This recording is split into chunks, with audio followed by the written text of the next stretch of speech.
Hello and welcome to this online and digital classroom. My name is Roshan, your geography teacher, and you here in this channel learn geography with Roshan.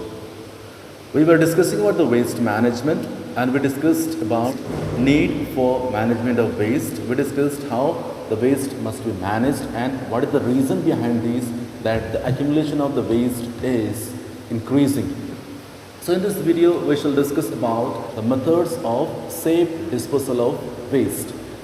You need to remember 6 methods, 6 points, how the methods of safe disposal of waste should be done. The first one is collection of waste. The second one is the segregation of waste. Third one is the storing of waste. And the fourth one is how the waste must be transported, how the transportation of waste must be done. And fifth one is dumping or landfills. And the last one is composting. So these are the main methods and how they must be practiced. Let us understand.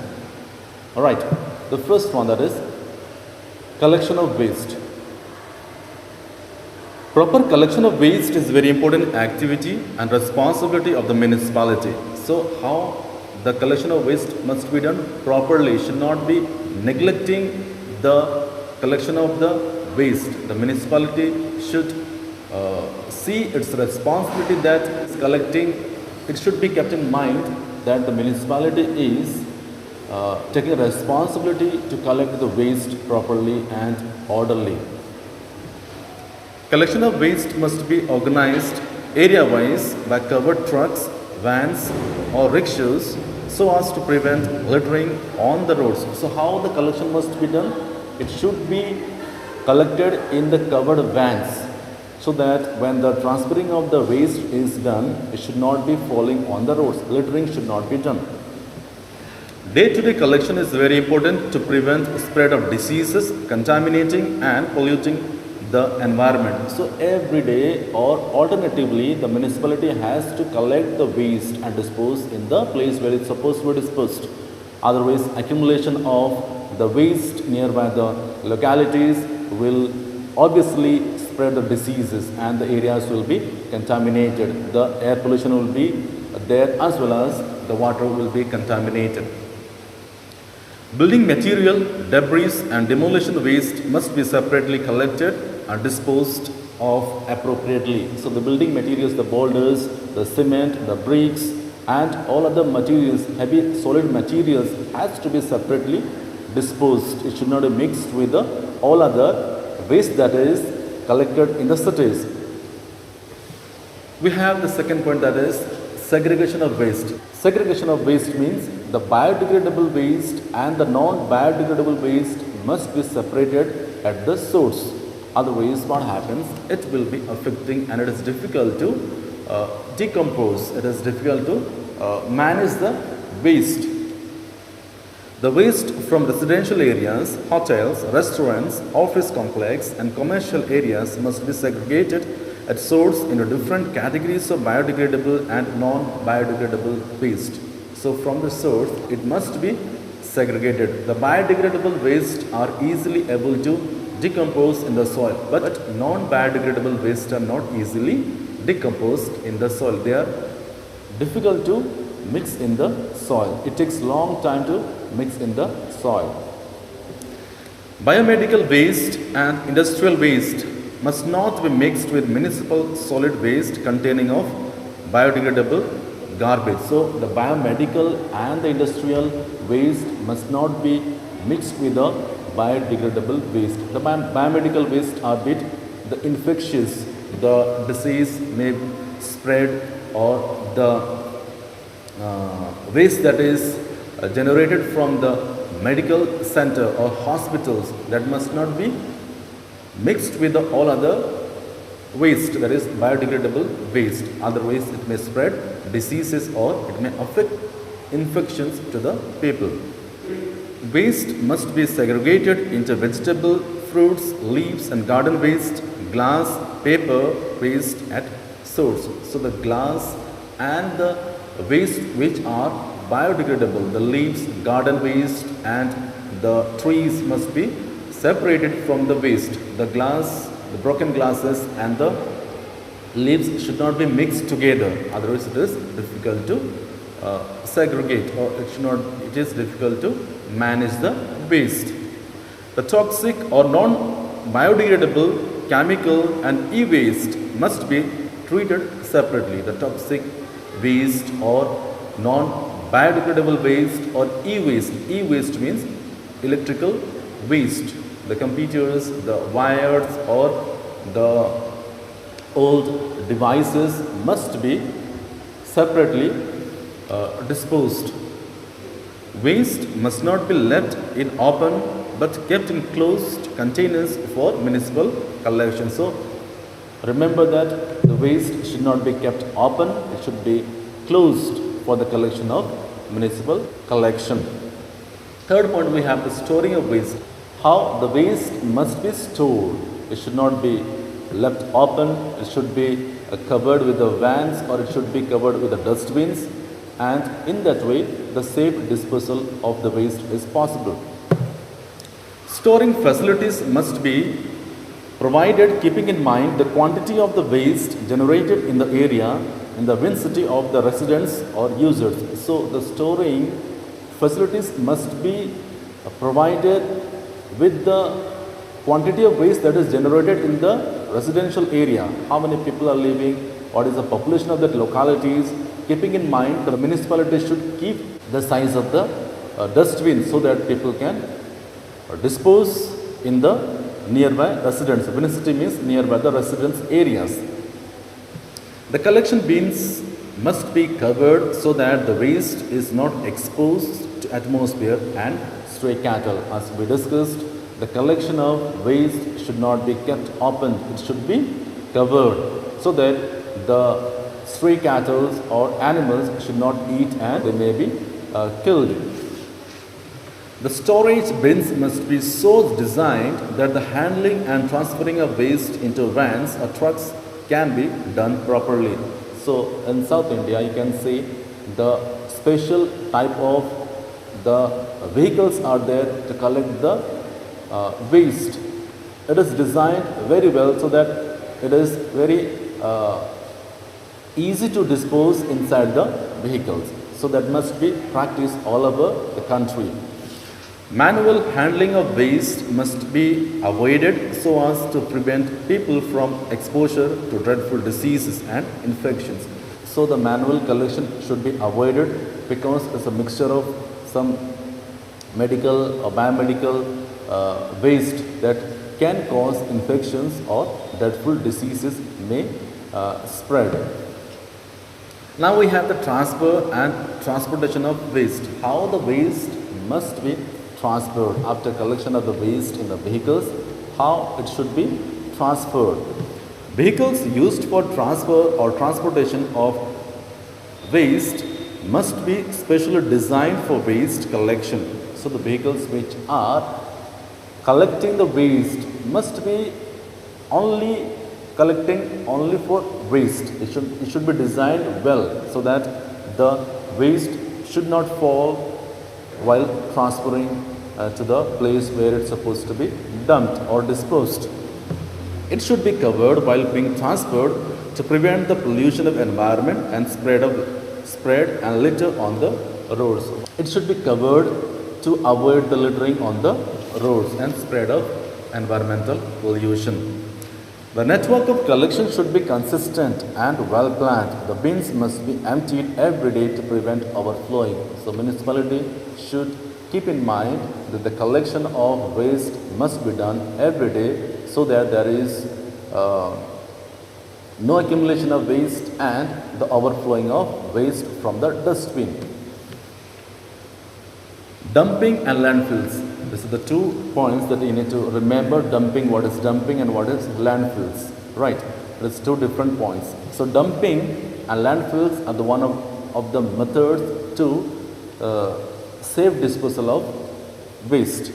Landfills are large area on the outskirts of cities where the waste is deposited on or in the ground and covered with earth.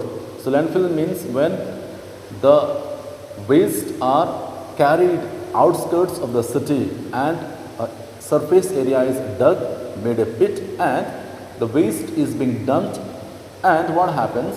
The 15 centimeter of the soil is covered. That is called landfills.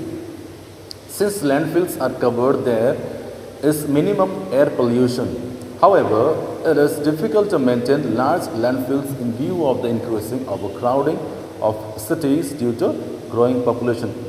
Landfills are very appropriate, but it is difficult to practice landfills because of the overcrowding and the quantity of the waste that is being generated. As such as the factors which should be considered at the time of site selections include, so some amount of the waste must be done as landfills. In Delhi, most of the city's garbage is dumped into the Okhla landfill and Timarpur plant. Most of Delhi's garbage is recycled here and used to generate cooking gas and electricity. So in Delhi, the municipality or the waste are dumped in the Okhla landfill, and these waste are used for biogas generation and for electricity. Topography. Any large area away from the city may be used for the site of a landfill. So large area that is outskirts of the city and the population is very less, where it is appropriate for the practice of landfill. However, different sites pose different problems. The landfill gives out a bad odor, affects people living or working nearby. Sometimes the landfills, if it is not covered properly, it gives bad odor or the bad smell, and it is difficult to stay nearby the area, or it affects the people living nearby the area. A major problem associated with landfills involves the contamination of surrounding water supplies, aquifers, and soil by leachate. So when the accumulation of these waste are covered, and when there is a rainfall, so what happens? The waste are being washed out. So due to these, the aquifer, the underground water, that is storage of the underground water, and due to the process of leaching, the water is being contaminated, and that is also one of the major problems, that when you consume the contaminated water, the people get disease. Land requirement and its cost. The land selected for landfill must depend on the quantity and quality of solid waste. Accessibility.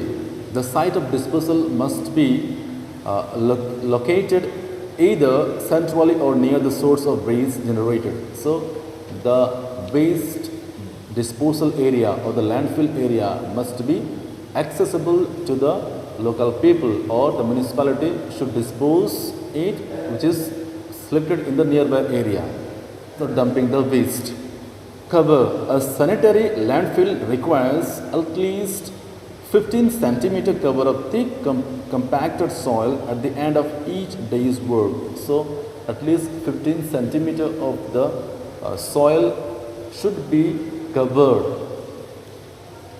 Climate. For the frequency of rainfall, the velocity and direction of prevailing wind and overall temperature time relationship are factors to be considered at a particular site for landfill. So keeping in mind the rainfall or the slope of the land and the prevailing wind, the selection of the landfills or dump-yard areas must be selected, so that it will be affecting less to the environment and the people who are living locality of that area. Leachate is formed when rainwater leaks into the landfill. As the water percolates through the landfill, chemical process turn it acidic. This acidic water then dissolves toxic chemicals from common hazardous waste products such as household cleaners, insect sprays and paints. So leachate, as you have already discussed, in soil, or it is leaching. So that is washing away the nutrients from the soil. But in this term, the waste material that is disposed, the contaminated material waste that is washed away by this rainfall, and that is turned into the chemical process of acidic, that is very toxic and hazardous for nature. The resulting toxic leachate leaks through the bottom and sides of the landfill and contaminates water. So how does it contaminates it, leachates or the washing out the waste is done from the site and it contaminates the water. Another serious problem associated with landfill is their creation of explosive methane gas. The gas is a byproduct of chemical process that occur when bacteria decompose waste. This gas can leak into the surrounding soil, damaging plants. So the problem is that when the landfill is done, the methane is being generated and this gas is a byproduct chemical process. So that is originating when the bacteria decomposes the waste and that leaks into the soil and spoils the surrounding areas. It damages the plants. Now we shall discuss about the composting, last point of the safe disposal of methods. Two things you must remember: anaerobic composting and aerobic composting. So we shall discuss about this. Compost is biodegradable organic waste like trees, leaves, vegetables, peels, or discarded food items converted into useful manure. So composting means the items or the waste which can be mixed in the soil, the leaves, the food items, the vegetable peels and all other leaves, or that can be converted into manure. Garden waste like leaves, twigs, grass clippings, fruit peels, vegetable peels, etc. are dumped into a pit. The pit is covered with soil. So the garden items, the leaves, fruits, peel and all other materials are dumped into the pit and it is kept for the composting. Process of composting involves decomposition of organic waste into humus known as compost, which is a good fertilizer for the plants. So composting is very good for the growth of the plants and it is a manure or humus for the growth of the plant. Earthworms are added in the compost pit to help convert the waste and decompose organic matter.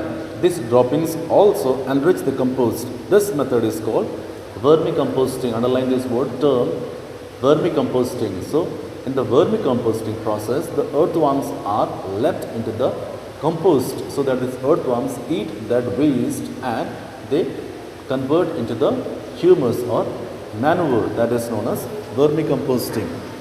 The process of composting, there are two processes of composting. First is anaerobic and second one is aerobic composting. There are two ways of making compost: without oxygen in air, that is anaerobic, and with the help of oxygen, that is aerobic. So first let's discuss about the anaerobic process. Anaerobic processes are not developed commercially but are receiving more attention as they do not require aeration or are less prone to odor production. So this anaerobic process of the composting is not commercially done, but is more attention is given to this because it does not smell and the odor produces is very less. This process produces biogas consisting of methane and carbon dioxide. So this anaerobic process of composting produces methane and carbon dioxide. The biogas can be used in energy production and as a soil conditioner, superior to aerobic compost. So as you compare to aerobic compost, this is superior to aerobic compost. Biogas contains 55% of methane and 45% of carbon dioxide. It may be used directly for heating or electric power generation. So this anaerobic process of composting may be used directly for production of electricity or electric power generation. It may be upgraded to 90% of methane for vehicular use. Now let's see about the aerobic process of composting. Aerobic composting is relatively expensive, produces bad odors, difficult to control and requires aeration, uses additives and produces greenhouse gases. So it is a bit expensive and it produces smell, bad odor, and it needs aeration, means a ventilator is needed. After organic material is accumulated, these microorganisms grow and assimilate the sugars, starch and organic acids. as a result of their activity, the temperature at the center of the compost heap often rises, often reaching over 60 degrees Celsius. So the temperature rises, and due to that it helps to compost easily. At this temperature, heat-loving bacteria live in the waste. After using up sugars, starch, and other materials, the temperature begins to fall.